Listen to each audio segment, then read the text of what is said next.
یا مولانا من الشیطان الرجیم بسم اللہ الرحمن الرحیم الحمدللہ رب العالمین الصلاۃ والسلام علی اشرف الانبیاء والمرسلین وخاتم النبیین وسیدنا ومولانا ابی القاسم محمد اللہم صلی علی محمد وآل محمد وعجل فرجهم وآلہ الطیبین الطاہرین المعصومین المظلومین ولعنۃ اللہ علی اعدائہم اجمعین اما بعد فقد قال اللہ فی کتابہ المبین وفرقانہ المجید بسم اللہ الرحمن الرحیم انما یرید اللہ لیذھب عنکم الرجس اہل البیت ویطہرکم تطہیرا اللہم صلی علی محمد وآل محمد وعجل فرجہم۔ تمام تر حمد و ثنا اس خالق کائنات کے لیے کہ جس کی قبضہ قدرت میں ہم سب کی جان ہے، کہ جو علی کل شیء قدیر ہے، اور تمام تر درود و سلام میرا ان ہستیوں پر کہ جن کی محبت میں پروردگار عالم نے اس کائنات کو خلق کیا۔ اللہم صلی علی محمد وآل محمد وعجل فرجہم۔ تمام دیکھنے والوں اور سننے والوں کو زہرا اصغر کا اور جے ٹی وی کی پوری ٹیم کی جانب سے السلام علیکم۔ تمام شیعان حیدر کرار کو، تمام عزاداران حسین کو اپنے آخری محمد اور امامت کے آخری ستارے کی ولادت و سعادت بہت بہت مبارک ہو۔ یہ ایام معرفت امام زمانہ کے نام سے منسوب کیا گیا ہے، لہٰذا آج کے اس موضوع کا عنوان غیبت امام میں خواتین کی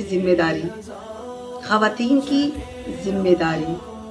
لہٰذا پروردگار عالم قرآن پاک میں ارشاد کر رہا ہے سورہ ہود میں بقیت اللہ خیر لکم ان کنتم مومنین، کہ خدا نے جسے باقی رکھا وہ تمہارے لیے خیر ہے، مگر ایک شرط کے ساتھ، مومنین کے لیے، کہ جس کو اللہ نے اب تک باقی رکھا ہے اپنی حجت کو، وہ مومنین کے لیے باعث خیر ہے۔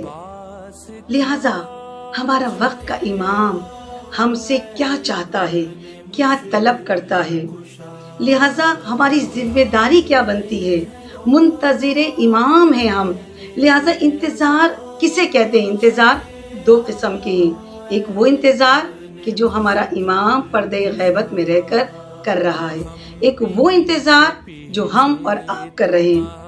انتظار کس طرح کر رہے ہیں؟ فقط اور فقط زبان سے الاجل الاجل یا امام الاجل، کیا ہماری ذمہ داری پوری ہو گئی؟ نہیں۔ انتظار کیا ہے؟ حقیقی منتظرین کسے کہتے ہیں؟ اس کی تعریف کیا ہے کہ ہم اس غیبت کے دور میں اپنے آپ کو اس قابل بنا سکیں کہ جب ہمارے وقت کے امام کا ظہور ہو تو ہم اپنا چہرہ دکھا سکیں، ہم اپنی کردار سازی کر سکیں۔ لہٰذا ہمارا امام ہم سے کیا چاہتا ہے؟ صرف اور صرف کہ تم متقی بن جاؤ، مومنین بن جاؤ، تو پھر اس امام کی، وہ امام ہمارے لیے باعث خیر ہے، باعث برکت ہے۔ متقی بننا ہوگا، مومنین بننا ہوگا۔ لہٰذا بحیثیت ماں، بحیثیت بیٹی، بحیثیت بہن، ہمارے فرائض کیا ہیں؟ فقط اور فقط دنیاوی امور کو انجام دے لینا، فقط اور فقط نماز روزہ کر لینا، کیا ہماری ذمہ داری پوری ہو جاتی ہے؟ نماز روزہ جو بھی ارکان دین ہیں، انہیں جو ہم بجا لا رہے ہیں وہ ہم اپنے لیے بجا لا رہے ہیں۔ ہم اپنے امام کے لیے کیا کر رہے ہیں؟ ہم اپنے دین کے لیے کیا کر رہے ہیں؟ ہم اپنے امام کے ظہور کے لیے رکاوٹیں ہم ہٹا رہے ہیں یا بڑھا رہے ہیں؟ کیونکہ امام ہم سے نہیں بلکہ ہم امام سے دور ہیں، کیونکہ امام اپنے توقی میں کہہ رہے ہیں کہ تمہارے اور میرے درمیان جو فاصلہ ہے، جو جدائی ہے، وہ تمہارے اعمال ہیں۔ اب ہمیں اپنی ذمہ داری کس طرح پوری کرنی ہے؟ آئیے ذرا ہم ان خواتین کا کردار دیکھتے ہیں کہ وہ خواتین کہ جو امام کے ناصران 313 313 یہ وہ انصار ہیں کہ جو سپہ سالار ہوں گے، ان میں سے 13 خواتین ہوں گی جو امام کے لشکر کی سپہ سالار بنیں گی۔ الحمدللہ، سبحان اللہ۔ ان میں سے وہ 13 خواتین وہ ہیں جو گزشتہ ادوار کی ہیں۔ ان میں سے میں فقط اور فقط 2 خواتین کا ذکر کروں گی۔ ایک ہیں جناب سیانہ، جو فرعون کے دور میں فرعون کے چچا زاد حزقیل کی زوجہ ہیں۔ جناب سیانہ اور ان کے شوہر تقیہ کیے ہوئے ہیں۔ فرعون کون ہے؟ آپ سب جانتے ہیں کہ جو خدائی کا دعویٰ کر رہا تھا۔ ایک مرتبہ جناب سیانہ فرعون کی بیٹی کے کنگا کر رہی تھی۔ کنگا زمین پر گرا تو جھک کر بسم اللہ زبان سے جاری ہو گیا۔ فرعون کی بیٹی نے کہا، کیا تو نے میرے باپ کا نام لیا؟ جناب سیانہ کہتی، نہیں، میں نے اس کو پکارا جو تیرے باپ کا بھی رب ہے۔ اس بیٹی نے جا کر فرعون کو شکایت کی۔ فرعون نے بلایا سیانہ کو، کہا کہ تو کس خدا کی بات کرتی ہے؟ کیا تجھے میری خدائی پر اعتقاد نہیں؟ اس وقت جناب سیانہ نے کہا، نہیں، میں اس پروردگار کی خدائی کو مانتی ہوں جو تیرا بھی پروردگار ہے اور میرا بھی پروردگار ہے۔ بس فرعون نے حکم دیا کہ تندور کو دہکایا جائے۔ دہکتے ہوئے تندور میں سیانہ کے 3 بچے ہیں۔ 2 بچے جو بڑے تھے ان کو ماں کے سامنے دہکتے ہوئے تندور میں ڈال دیا گیا، مگر سیانہ کا حوصلہ پست نہیں ہوا۔ ایک بیٹا جو شیر خوار تھا، جسے گود میں لیے ہوئی تھی، ایک مرتبہ ماں ہے نا، خیال آیا کہ کیوں نہ تقیہ کر لیا جائے۔ بحکم خدا سے وہ شیر خوار بچہ گویا ہوا، ماں کیوں دیر کر رہی ہیں، تاخیر کیوں کرتی ہیں، بہشت میرے اور آپ کی منتظر ہیں، بس یہ سننا تھا۔ سیانہ نے کہا، حوصلے بلند ہو گئے۔ فرعون نے حکم دیا کہ دہکتے ہوئے تندور میں ڈال دیا جائے۔ ماں اور بچے دونوں کو دہکتے ہوئے تندور میں پھینک دیا گیا۔ جب جل کر راکھ ہو گئی، اس راکھ کو صحرا میں بکھیر دیا گیا۔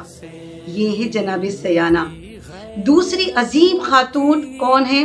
جناب سمیہ، جو مادر عمار اور یاسر ہیں۔ کیا مرتبہ ہے! یہ اس وقت کا دور ہے جب پیغمبر کا دور تھا، جب لوگ اسلام لا رہے تھے، تو جناب سمیہ کا 7واں نمبر ہے اسلام قبول کرنے والوں کی فہرست میں۔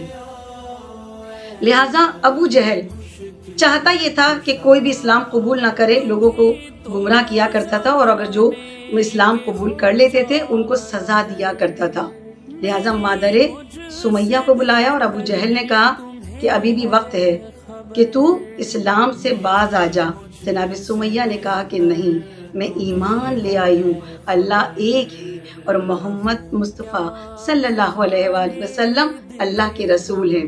کیا کیا ابو جہل نے؟ لوہے کی زرہ گلے میں ڈال دی گئی اور دھوپ میں بٹھا دیا گیا۔ لوہے کی زرہ جب دھوپ کی تپش سے سرخ ہو جاتی تھی، کتنی اذیت ہوتی تھی۔ بعض کتابوں میں لکھا ہے اس کے باوجود بھی جب سمیہ نے خدا کے کلمہ پڑھنے سے پڑھتی رہی، اس وقت ابو جہل نے کیا کیا کہ ضربت لگا کر ہلاک کر دیا۔ اور بعض کتابوں میں، بعض روایتوں میں یہاں تک ملتا ہے کہ جسے پڑھ کر میرے دل پر بوجھ آ گیا ہے۔ کیا کہا، کیا کیا ابو جہل نے کہ جناب سمیہ کے دونوں پیروں کو 2 اونٹوں میں، الگ الگ اونٹوں سے باندھ دیا گیا اور دونوں اونٹوں کو الگ الگ سمتوں میں دوڑا دیا گیا۔ یہ ہے کردار خواتین کا دین اسلام میں۔ ہم اور آپ کیا کر رہے ہیں؟ کیا اپنے وقت کے امام کا انتظار ہم نے کس طرح کیا؟ صرف زبانی الچل، یا ہم نے اپنے امام کے ظہور کے لیے رکاوٹیں بھی ختم کی ہیں؟ کس طرح سے کرنی ہے یہ رکاوٹیں، کس طرح ختم کرنی ہیں؟ عبادت تو میں اپنے رب کے لیے کر رہی ہوں، کہ وہ رکاوٹیں جو میرے عمل میں، جو میرے کردار میں ہیں، جن سے میرے امام کو اذیت ہوتی ہے، کیا میں نے انہیں دور کیا؟ لہٰذا اپنے امام کا جشن اس طرح مناؤ، اس طرح سے کہ اپنے امام سے عہد کرو، اپنے وقت کے امام جو ہمارا وارث ہے، جو ہمارے اتنے قریب ہے کہ امام کہتے ہیں کہ جب تمہارے لب ہلتے ہیں تو تمہاری آواز تمہارے کانوں تک پہنچنے سے پہلے ہم تمہاری صدا کو سن لیا کرتے ہیں۔ اپنے وقت کے امام کو پکارو مدد کے لیے، مولا میں اپنا کردار ایسا بنانا چاہتی ہوں جیسا آپ چاہتے ہیں۔ امام کیا چاہتے ہیں؟